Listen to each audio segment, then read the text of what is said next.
Kaizen அப்படின்னா continuous small இம்ப்ரூவ்மெண்ட்னு சொல்லுவாங்க.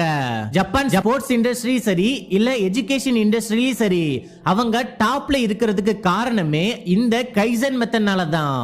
ஏன்னா அவங்க எடுத்த உடனே மிகப்பெரிய டார்கெட் அச்சீவ் பண்ணணும் அப்படின்னு ட்ரை பண்ணவே மாட்டாங்க.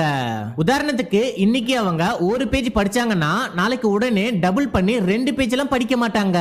பதிலா ஒரு பேஜ் பிளஸ் ஒரு லைன் இப்படிதான் படிப்பாங்க. சோ அதனால நீங்களும் இனி ரொம்ப அதிகமா படிச்சு ஸ்ட்ரெஸ் எடுத்துக்காதீங்க.